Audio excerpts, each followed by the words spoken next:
A new military zone declared in Texas. Where it is and what it means for migrants trying to cross the U.S.-Mexico border through it. And billions for a border security boost.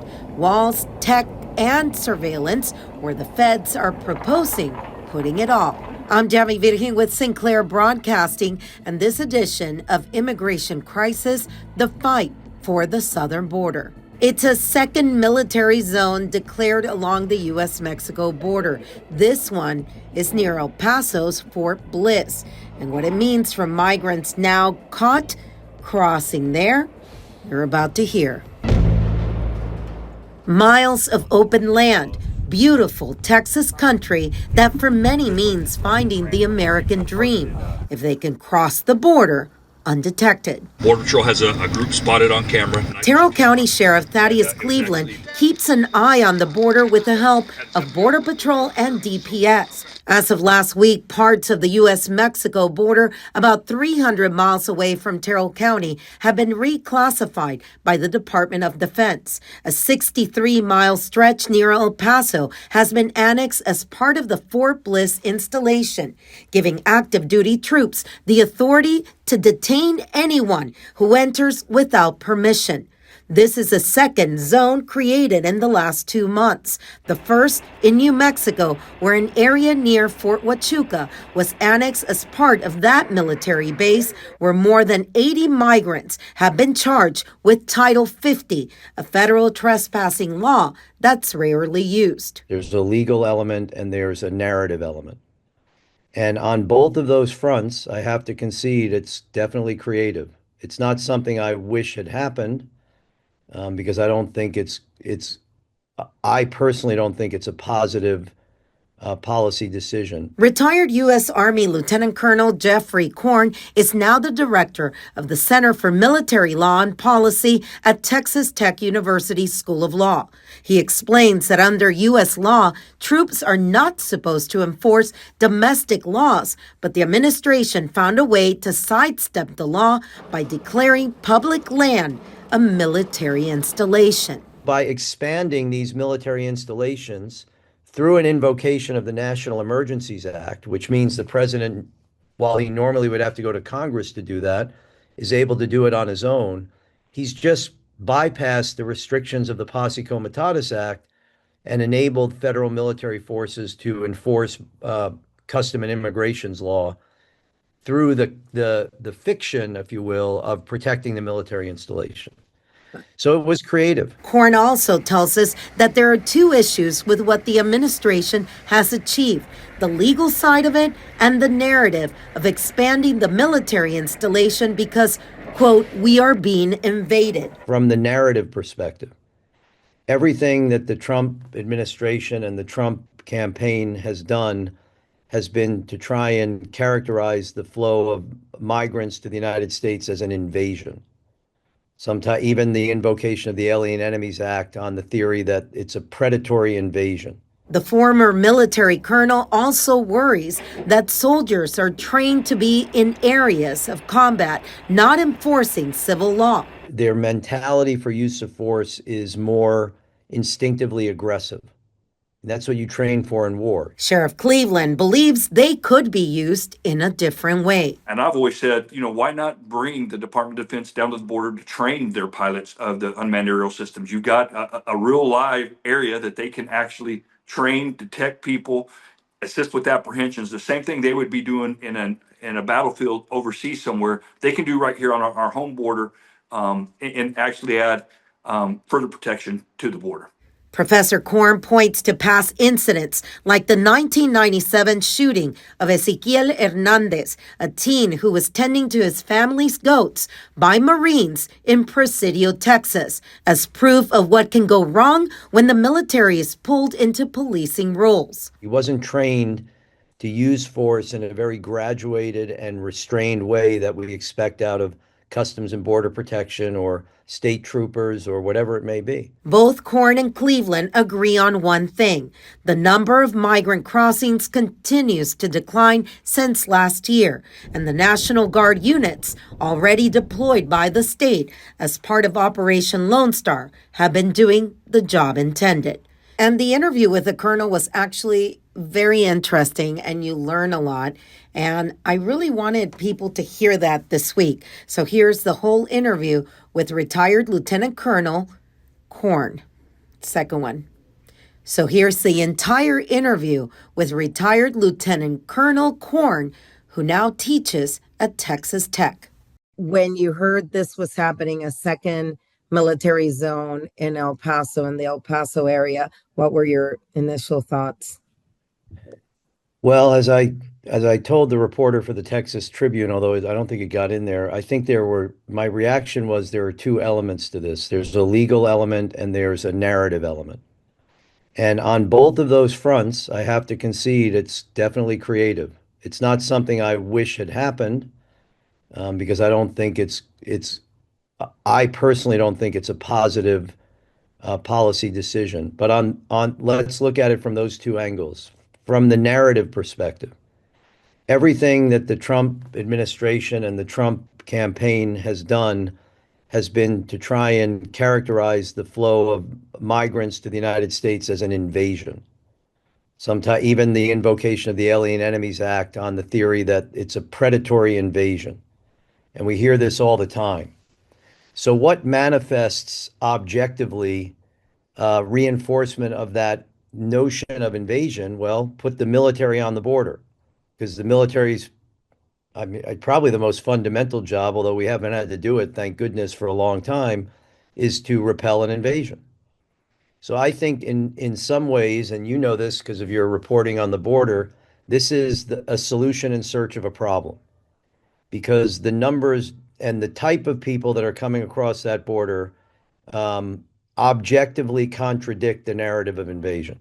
Even when we would see these caravans heading up to the border, right, which seemed a little bit ridiculous, but it didn't look like an enemy army was attacking the United States. But if you expand the role of the active duty federal military on the border, you are signaling, I think, to people who are inclined to that view, the that the nature of the threat is much more significant than prior administrations have acknowledged. From a legal perspective, it was very creative, because to use the active duty military in a law enforcement capacity, and by law enforcement, that means is they can do things police or customs and border patrol agents could do. They can stop you, they can question you, they can request your ID, they can, in theory, apprehend you. To do those things is normally prohibited by a law called the Posse Comitatus Act, which was enacted after the American Civil War to prevent the active duty military from being called to support local law enforcement authorities. That's what a Posse Comitatus is. It's like the old Western movies where the sheriff says, I'm calling up every able-bodied man in the jurisdiction to be a posse. Well, you couldn't do that to the military because Congress enacted a law that said you're not allowed to use the military for domestic law enforcement unless it's authorized by statute or the Constitution. Now, there is a statute that authorizes the use of the military to help the police deal with a domestic crisis. It's called the Insurrection Act. And it normally requires a request from the governor to the president based on the civil situation being so out of control that they have to have military assistance. The last time the act was invoked were the riots following the acquittal of the police officers who beat Rodney King in Los Angeles, when Gray Davis went to President George H.W. Bush and said, my police and my National Guard, by the way, because the National Guard belong to the state and they're not subject to this law, are so overwhelmed we need backup. So a lot of people from the beginning of the administration have been assuming that the president was going to maybe get the governor of Texas to make a request for military assistance, and then he could invoke the Insurrection Act. But they bypassed all that because the military does have authority to enforce law and apprehend people that threaten a military installation. So if your viewers or listeners just imagine they're out in Nevada and they want to drive onto Area 51, they're going to be arrested by Air Force security police because they're entering a military installation without authority. You were a military child. You know that when you wanted to go on the base in Stuttgart, you needed an ID card. Oh, yeah. And there were military police at the gate and they checked everybody. That's protecting the military installation. So by expanding these military installations through an invocation of the National Emergencies Act, which means the president, while he normally would have to go to Congress to do that, is able to do it on his own. He's just bypassed the restrictions of the Posse Comitatus Act and enabled federal military forces to enforce custom and immigrations law through the fiction, if you will, of protecting the military installation. So it was creative. It's not something I had thought of, and that is the function of a legal advisor to the president. The president says, "Here's a goal I want to achieve. Tell me how I can do it legally," and then you look at these different options. I don't think that ultimately, if it's not legal, you have to say that. But if you can find a way to achieve something within the limits of the law, then you go back to the president and you say, here are your options. You can invoke the Insurrection Act. And here's one that's relatively new, expand the size of an installation. But there's been a lot of stuff behind the scenes that have created the conditions for this. For example, the EPA has been narrowing the scope of protections for endangered species and other requirements when you expand a military installation. So I don't think it's necessary. You know this better than I do from your reporting. The number of migrant crossings has plummeted. We're now starting to see reverse migration back to Mexico and Central America because people don't want to live under the shadow of going out for coffee and having ICE arrest them and being disappeared. But do we need the military on the border? I mean, this is what happens when you're president. You get to make these judgments. So for me personally, since I've done this for a long time, I remember going to Presidio and covering the shooting of Ezequiel Hernandez by the military, and this was a goat herder. So Yeah. is that one of the things that we need to worry about? But then we're talking about the expansion of a military installation, so there really shouldn't be any civilians there. Well, there are parts of military installations that you don't even realize you're on. For example, there are parts of the George Washington Parkway that goes from Alexandria to Mount Vernon that are technically part of Fort Belvoir. And so this is not, I don't perceive this as something where you're going to have a lot of areas fenced off and high security zones. The risk is that people are going to wander in there thinking they're in a, Bureau of Land Management land or whatever, and they're going to find themselves being confronted with active duty military personnel. And the concern you raise, my younger brother actually worked on that case a little bit when he was at Fort Bliss. I know exactly what you're talking about. Yeah. And that is a concern because soldiers are not usually trained to be policemen, right? Their mentality for use of force is more instinctively aggressive. That's what you train for in war. Your father was in the military. He wasn't trained to use force in a very graduated and restrained way that we expect out of Customs and Border Protection or state troopers or whatever it may be. So yes, you have when you deploy active duty military forces to the streets of the United States or the parks or the territory of the United States to enforce law, you are increasing the risk of mistake.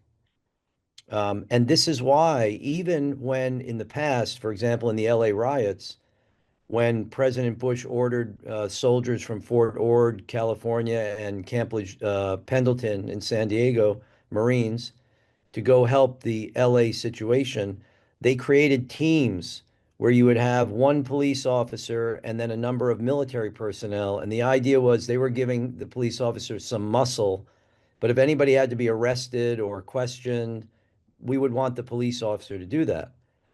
You want the police officer in charge of that little team because the police officer is trained how to deal with these situations. Um, Yeah, and you might remember in Hurricane Katrina when the soldiers from the 82nd Airborne were rolling in, and that wasn't even a law enforcement mission, but they were armed for self-defense like anybody else. And I remember General Honore on the corner in downtown New Orleans screaming at the soldiers to take the magazines out of their rifles. Like, you're not in Iraq anymore. You're in New Orleans. So yes, it's a challenge for the military leaders whose units are going to be deployed in those areas. They've got to retrain their soldiers. They have to be very cautious about use of force. And let's hope that there is no incident. But I think inevitably there's going to be some confrontation with U.S. citizens in those areas, and we don't know how it will evolve. Which, by the way, I would say is okay if there was a real and a real crushing need to back up the law enforcement capability. But Governor Abbott's already deployed the National Guard. Correct. And if you do look at some of the reporting on them, and you've probably seen that half the time they're so bored, they've got nothing to do. I mean, it's like crickets when you go out to the border these days. And I yes, the presence that President Trump put in when he came into office has helped to diminish it. But I remind people that the numbers started going down Under once Biden. Mayorkas and Biden cut a deal with Yeah, Mexico, and the Mexican military started going yeah. closer to the border and sending people back. Well, by the So way, that's another potential risk that there yes. could be some accidental incident between Mexican military and U.S. military, which would be not a good thing. So again, if you know this because you spend so much time reporting from the border, but if you're an average American voter in Wisconsin or Iowa or Nebraska, your reaction to this is, man, it must be terrible down there if we have to deploy the military, Yes. which And which which serves the interest of the administration's narrative, yeah, and I'm glad you talked about that because there are two different things. One is the narrative, and one is the honestly law. the reality and the law of what's going on. With that said, while they're doing that over there, we still have National Guard over here along the border. At Mhm. what point do you see the National Guard no longer being there? Is this, I mean, Mhm. I've done stories on, you know, families carrying babies being shot at, not next to, shot at with those pepper ball sprays. Yeah. Some people carrying babies. This is not what you said is correct. This is not what the military was trained to do. So at what Well, then, point are we going to shift again? well, I don't think that this is designed to relieve Governor Abbott of his interest in deploying the National Guard. I think he has his own narrative that he's benefiting from, correct?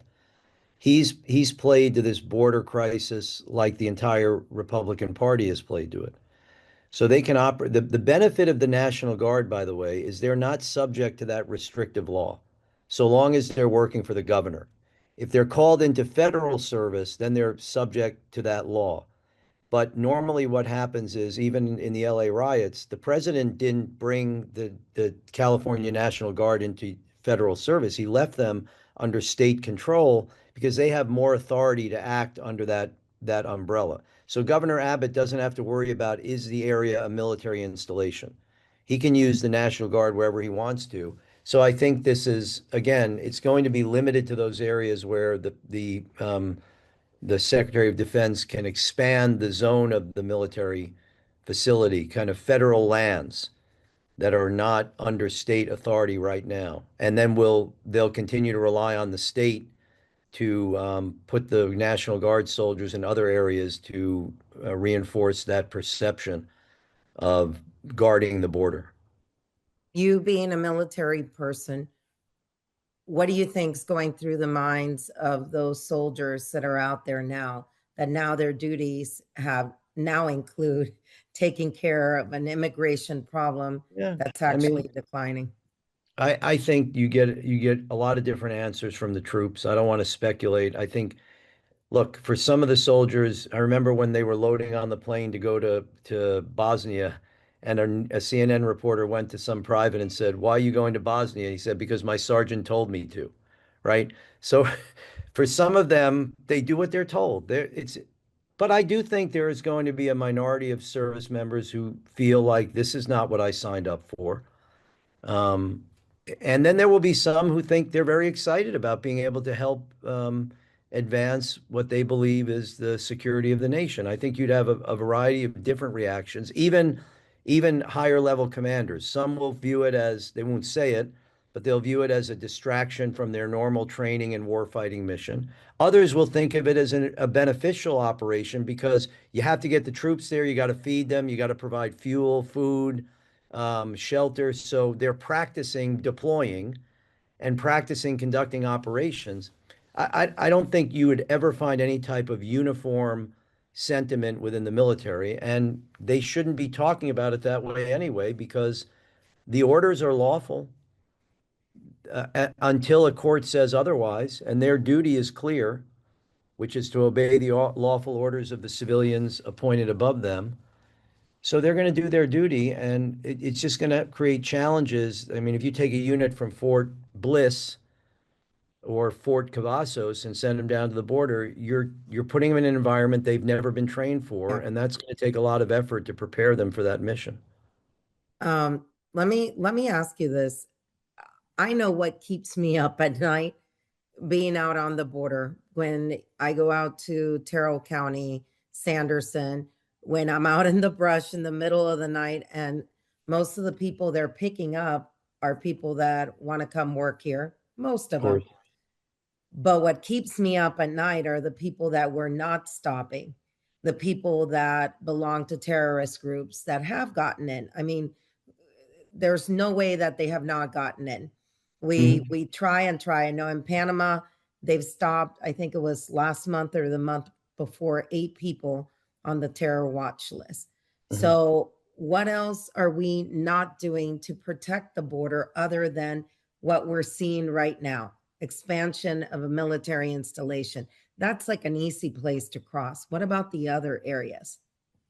Well, listen, I mean, I started my career as an Army intelligence officer. For every measure, there's a countermeasure, right?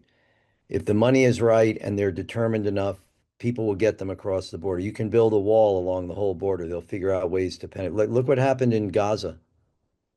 Gaza had one of the most impressive border security walls, electrocution, surveillance cameras, and Hamas figured out a way to bypass it. You're never going to stop everybody. What is worthy of consideration is whether the allocation of resources to the border and to immigration control are distracting resources that could be used more effectively for counterterrorism within the homeland itself. For example, the FBI, right? The FBI, the reports are that they've shifted their emphasis to illegal immigrants and drawn it away a little bit from counterterrorism. Um, I think you bring up another very interesting point is where's the choke point? If we're going to deploy the military somewhere to as a choke point, the Darien jungle of Panama is the logical place to be because if you can cut that off, they're not going to get, everybody from Venezuela, South America is not going to get through to Central America. So one of the responsibilities of political leaders, civilian political leaders, is to make decisions on resource allocation. President Trump ran on an agenda of strict enforcement of border security, and you can't argue that he shouldn't be trying to deliver that. That's why he believes he won the election, among other reasons. But it is fair, I think, for the American people and for members of Congress to ask whether this is the best allocation of resources. Just because it's lawful doesn't mean it's right. And just because it's lawful doesn't mean it's the best course of action. The but the reality is, and I think the administration knows this, they've got a Congress that's largely abdicated its role as a branch that scrutinizes the executive, not necessarily challenges, but there's not even scrutiny. They at this point, the Republican majority won't even say, hey, come in and explain to us why this is the best use of resources. It's just, well, he wants to do it, we're going to support it. And I understand the politics of that, but this is what I told another reporter the other day. he asked me at the end of the interview, do you think this is a good idea? And I said, whether or not it's a good idea is very subjective. There are some people who are going to think it's a great idea because it, as you say, it makes it harder for nefarious actors to get through the border. There are some people who are going to think it's a terrible erosion of protection of civil liberties because you're using active duty military. Some people may be ambivalent, but I would ask all of them, if you think this is a good idea, is this the way it should be done politically? From a lawmaking perspective, should we be happy that the president has bypassed all these normal order type legal processes to make this happen? Because if you are supportive of the policy and you're okay the way it's being done, because Congress is slow and gridlocked, whatever it may be, you better be prepared to accept the same type of executive actions when it's a president from a party you're not supporting.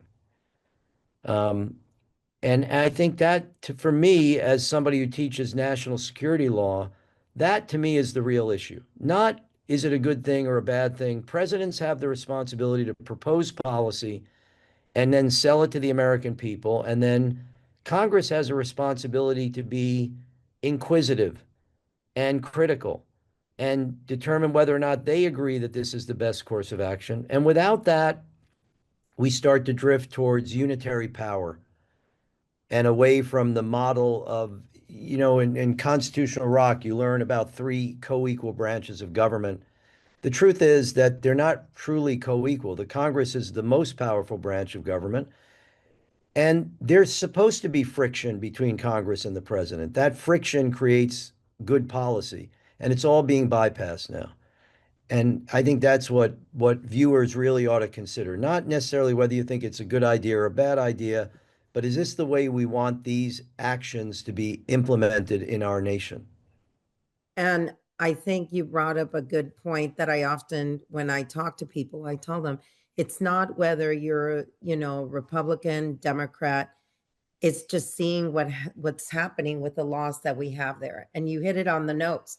If you're bypassing laws, and these are laws or an action that I agree with, what happens when it's an action I disagree with? So Sure. that's why we have it.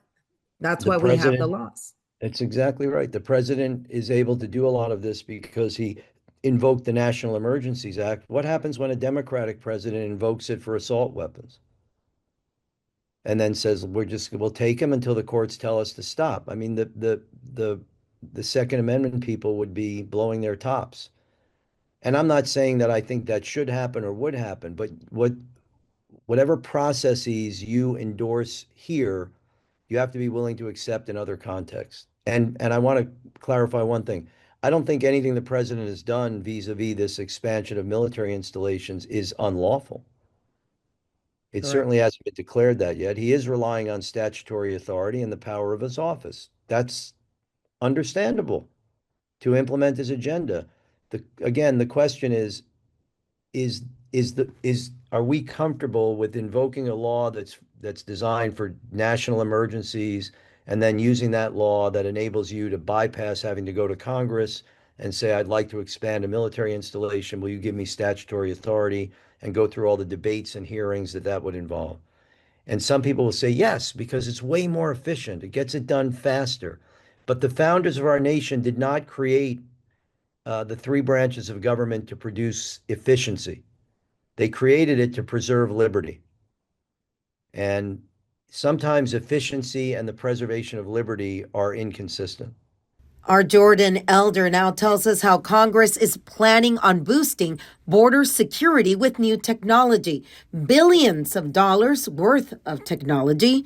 Here's Jordan. $46.5 billion could be headed toward border barriers, the physical and the invisible. What we need out there is both detection capability with technology as well as persistent surveillance. Sheriff Thad Cleveland in Terrell County says the House Homeland Security Committee is right to prioritize this. They're calling for more than 700 miles of border wall construction, something the Trump administration is already trying to get moving. More than 85 miles of new border barrier are already in various stages of construction and planning. But the committee is also calling for 900 miles of river barriers, which could look like the buoy system near Eagle Pass. CBP tells us there are no floating barriers under contract at this time, but outlets across the country are reporting that plans are in the works. I would foresee most of it being deployed down on the southern border with Mexico, and most of it from Del Rio down to Brownsville. This is all happening as we see the lowest number of border crossings in years. But Governor Greg Abbott says that doesn't mean it's time to scale back. If we let the foot off the gas, that's just going to send the signal that, once again, it's going to be easier getting in. Which is why he told a coalition of border sheriffs that he's pushing to keep consistent funding for their operations. The state's budget will be finalized in the next few weeks. Monetarily, you need these ongoing resources. The House committee is also looking to put billions toward new CBP facilities and hiring thousands of personnel, plus better surveillance and inspection technology. That's all for this week in another edition of Immigration Crisis, the Fight for the Southern Border. In San Antonio, Texas, I'm Yami Virgen for Sinclair Broadcasting, where we continue being the eyes and ears of the southern border. Until next time.